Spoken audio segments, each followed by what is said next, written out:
Hello friends, Nifty 18,000 के पार। यह है आज की मेन सुर्खी।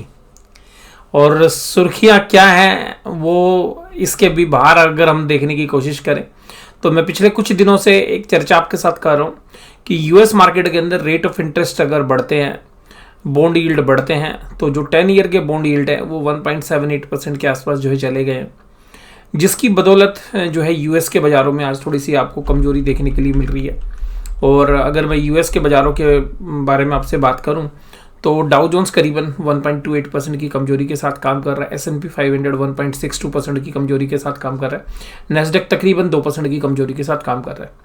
और जब बाजार यूएस के खुले तो तकरीबन 1 घंटे तक केवल सेलिंग ही और सेलिंग ही थी। और आज जो एक समय ऐसा था कि जब नेस्डेक ने 15,165, जो नेस्डेक 100 की बात कर रहा हूँ, जो लो लगाए, तो ये जो लो थे हालांकि वहाँ से तकरीबन 100 पॉइंट रिकवर कर गया। तो ये हमारे लिए तो थोड़ी सी कंफर्टेबल पोजीशंस रहेगी कि चलिए निचले लेवल से रिकवर कर गया। लेकिन जिस तरीके की सेलिंग हुई आज यूएस के बाज़ारों में, ये कहीं ना कहीं एक चिंता की विषय जो है रहेगा हमारे लिए भी। और कुल मिलाकर जब हम कल ट्रेड के लिए उतरेंगे तो इसका भी एक ओवरहैंग जो है हमें देखने के लिए मिल सकता है।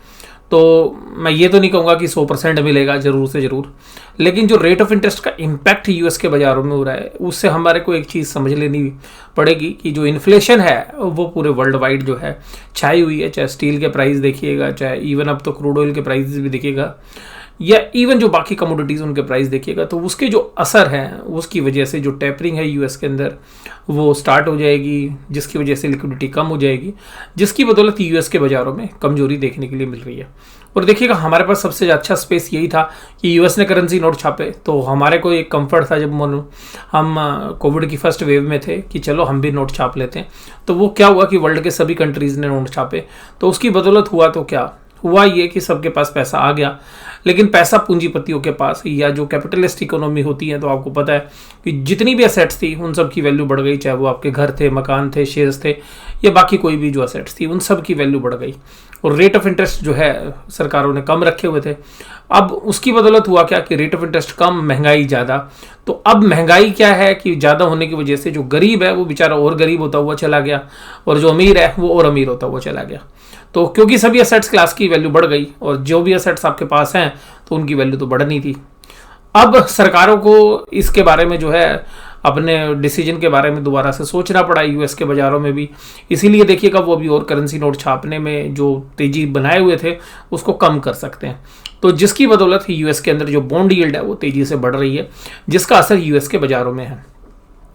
अगर यूएस की करेंसी के अंदर अगर ये चेंज आएगा, अगर यूएस के अंदर इन्फ्लेशन बढ़ेगी, तो देखिएगा विश्व उससे बच नहीं सकता, क्योंकि यूएस की जो मनी है, जो यूएस की मनी सप्लाई है, वो पूरे वर्ल्ड की मनी सप्लाई को जो है किसी ना किसी तरीके से सपोर्ट करती है। तो अब अगर वो मनी सप्लाई रुकती है तो उसका असर जो है बाकी इमर्जिंग मार्केट्स या वर्ल्ड की जो बाकी इकोनॉमीज है उसमें पड़ सकता है, जो दूरगामी परिणाम है। क्योंकि मैं ये जो खबर है आपके साथ पिछले 10 दिनों से आपके साथ शेयर कर रहा था कि जो इंटरेस्ट का इम्पैक्ट है वो पड़ सकता है। यूएस के बाज़ारों में देखिएगा पिछले 5 दिनों के अंदर तकरीबन 5% की गिरावट नेस्डेक के अंदर आ चुकी है, और नेस्डेक अपने 3 महीने के लो के ऊपर ट्रेड कर रहा है। तो नेस्डेक स्पेशली जो है प्राइस सेंसिटिव है। इसके अलावा डाउ जोन्स के अंदर भी बहुत दिनों के बाद आपने जो है इस तरीके की सेलिंग देखी होगी कि 36,000 के आसपास जो है ये सपोर्ट बनाए हुए था और 36,000 को तोड़ने के लिए तैयार नहीं था। आज डाउ जोन्स ने जो है 36,000 का आंकड़ा तोड़ दिया है 35767 के ऊपर। हालांकि मैं इसको ऐसा नहीं ले रहा क्योंकि हम बिल्कुल कोरिलेट है, लेकिन देखिएगा वर्ल्ड की इकोनॉमीज कोरिलेटेड। यूएस देखिएगा वर्ल्ड की नंबर 1 इकोनॉमी जो है अगर चलती है तो उसके से देखिएगा सारी इकोनॉमी प्रभावित होती है। हम एक ओपन इकोनॉमी के अंदर है, तो इसलिए मैंने जो है इस बात की चर्चा की। तो इस पे जो है कल विशेष नज़र रहने वाली है। हालांकि जो आज बाजार थे वो आश्चर्यचकित करने वाले थे। आज 18,000, आज हमने सोचा नहीं था कि 18,000 आज ही छू जाएगा। और जिस तरीके से देखिएगा कैंडल्स बनी हुई थी, ये तो पक्का है कि बाजार जो है, अब मैंने आपको बोला भी था पीछे कि एक तरीके से चलता है और एक ही तरीके से गिरता है। तो बाजार जब गिरता भी है तो फिर भी स्पेस लेता है। पहले ज़माने में क्या होता था, बाजार गिरता है एक साइड ऐसा था, चलने में टाइम लेता था। बाजार चलता जल्दी है, गिरता कम है। ये बुल मार्केट के अंदर सबसे खास पहचान होती है। तो लेकिन बुल मार्केट में जो करेक्शंस होती हैं वो भी शार्प होती हैं, ये बात आपको ध्यान रखनी चाहिए, जैसा अभी हमने पिछले महीने में देखी है।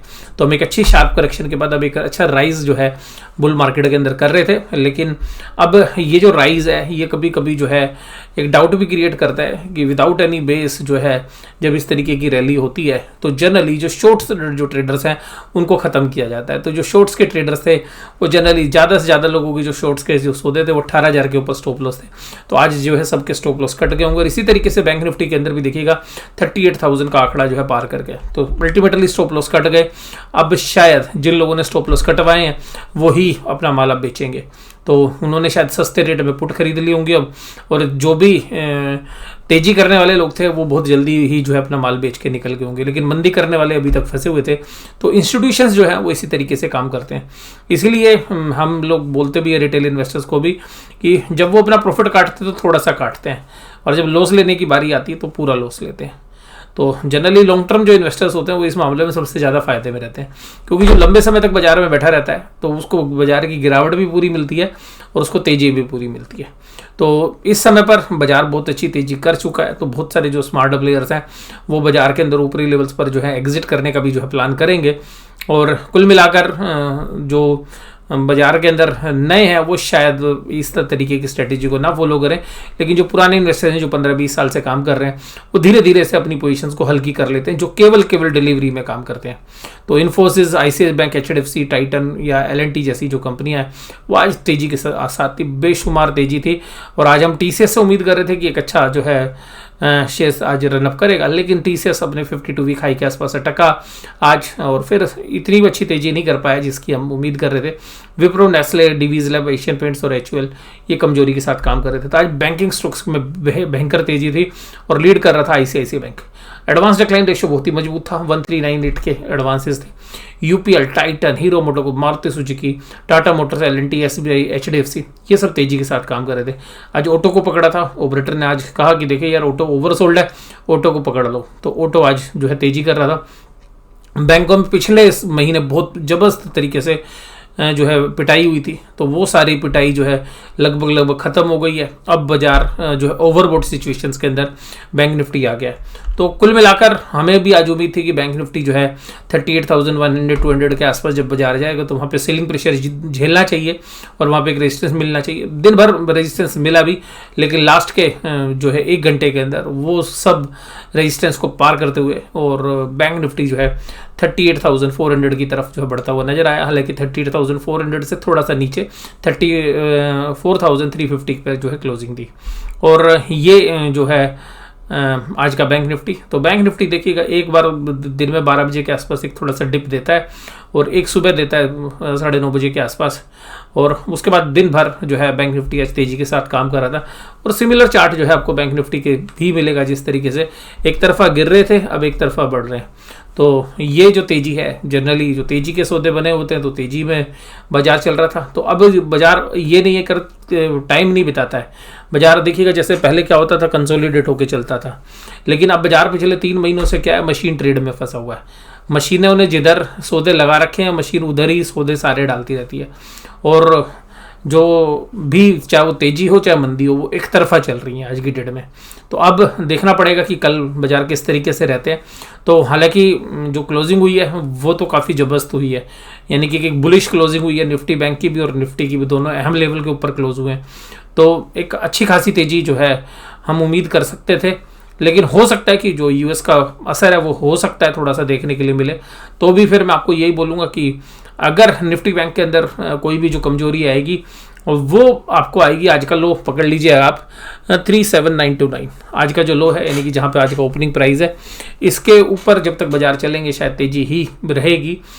लेकिन हो सकता है कि यूएस की बाजारों का थोड़ा असर अगर आया, अगर क्योंकि फाइनल क्लोजिंग है नहीं हमारे पास, अगर यूएस के बाजार सच में कमजोरी में हुए और इंटरेस्ट रेट का इम्पैक्ट हुआ तो कुछ FIIs की सेलिंग अगर शुरू हो गई और इस लेवल के नीचे अगर बाजार चला जाए तो मैं ये मानूंगा कि वहाँ पर जो है तेजी की पोजीशंस जो है खत्म करने वाले ट्रेडर्स जो है एग्रेसिव हो जाएंगे और वो शायद अपने स्टॉप लॉस को ट्रिगर करा देंगे। तो ये जो 37,930 है ये एक अहम लेवल है, इसके ऊपर जो है हालांकि देखिएगा आज पूरे दिन भर जिस तरीके से बाजार रहे वो तो तेजी का माहौल ही था, और क्लोजिंग भी तेजी हुई है अगर टेक्निकल चार्ट्स पे देखें, लेकिन फंडामेंटल बेसिस पर अभी हमें निफ्टी बैंक भी ओवर वैल्यूड लग रहा है। और जो रिजल्ट्स आएंगे उनसे पहले जो है लोन्स की और डिपॉजिट्स के डेटा बैंकों ने जिन्होंने पेश किए हैं उनके अंदर एक सबसे खास बात थी जो मैं आपको फंडामेंटल बेसिस बताऊंगा कि एचडीएफसी बैंक को छोड़ दें तो बाकी बैंकों के अंदर ग्रोथ नहीं थी, यानी कि जो ग्रोथ पिछले सालों में देखने के लिए मिलती थी वो ग्रोथ नहीं थी। ईयर ऑन ईयर ग्रोथ भी और क्वार्टर ऑन क्वार्टर भी, डिपॉजिट ग्रोथ भी और साथ साथ लोन ग्रोथ भी। तो कुल मिलाकर बैंकों के जो फंडामेंटल्स जो ग्रोथ थी वो हमें कम देखने के लिए मिली, लेकिन उसके बावजूद भी जो है निफ्टी बैंक अच्छा चल रहा था। तो टेक्निकली आज भी स्ट्रॉन्ग है, लेकिन फंडामेंटल्स जो है वीक हो रहे हैं, ये बात मैं आपके साथ करना चाहूँगा निफ्टी बैंक में। तो निफ्टी बैंक में क्लोजिंग देखिएगा जबरदस्त हुई थी, और मैंने आपको बता दिया कि जब तक जबरदस्त हुई है तो वहाँ पर 38,900 भी जा सकता है, लेकिन अब हमें थोड़ी सी उम्मीद कम है क्योंकि रेट ऑफ इंटरेस्ट बढ़ेंगे तो जो बड़े प्लेयर्स हैं उन्होंने शायद तेजी करके निचले लेवल्स पर या तो पुट खरीदी है या ऊपरी लेवल्स पे पुट खरीदी है बाजार को ऊपर लेके, और ज़्यादातर जो शॉर्ट्स जो ट्रेडर्स थे वो शायद जो शाम को 1 घंटे बाजार चला है सब लोग जो है अपना लॉस बुक करके निकल चुके होंगे, और जो थोड़े बहुत बच गए होंगे तो हो सकता है वो उनको या तो कल ओपनिंग में कुछ पेन मिले या फिर ये ऐसा हो सकता है उनको सुबह सुबह कल रिवार्ड भी मिल जाए। तो वो रिस्क एंड रिवार्ड जो है उनके पास है, और हो सकता है कि बड़े प्लेयर्स ने भी मंदी के सौदे बना रखे हो, क्योंकि मैंने बताया भी था आपको 3 दिन पहले कि ऑप्शन जिस तरीके से बाइंग की गई है तो बट उनको देख के तो आज तक ऐसा ही लग रहा है कि कॉल खरीदी गई थी क्योंकि बाजार ऊपर चल रहा है, लेकिन आज भी बाइंग हुई है तो वो देख के भी बताऊंगा आपको किस तरीके से डेटा लगते हैं। आज सभी देखिएगा बैंक तेजी में थे, इंडसइंड बैंक को छोड़ दो तो सब ने जो है सेंचुरी मारी आज। ICI bank, SBI, Kotak Mahindra bank और एचडीएफसी बैंक देखिए उस समय तो बहुत तेज हो गया था और 1570 के पास तक जो है चला गया था, लेकिन बाद में जो है थोड़ा सा सेलिंग प्रेशर झेलता हुआ नजर आया। Federal bank, RBL, Punjab national, SBI, Kotak Mahindra bank ये सब तेजी के साथ थे। और सबसे खास बात यह कि आज बैंकों के अंदर वॉल्यूम भी था, ऐसा नहीं कि लो वॉल्यूम था, वॉल्यूम हालांकि 10-20% कम लगा लो लेकिन फिर भी वॉल्यूम के साथ था, लेकिन वो वॉल्यूम्स नहीं था जितने पर बाजार चला। इसका मतलब सेलर नदारत थे आज, तो बाइंग तो थी लेकिन सेलर साइड पे सेलिंग जो इंटरेस्ट है वो कम था, तो कम वॉल्यूम के साथ जो है बाजार चला, करीबन 20% कम वॉल्यूम के साथ चला।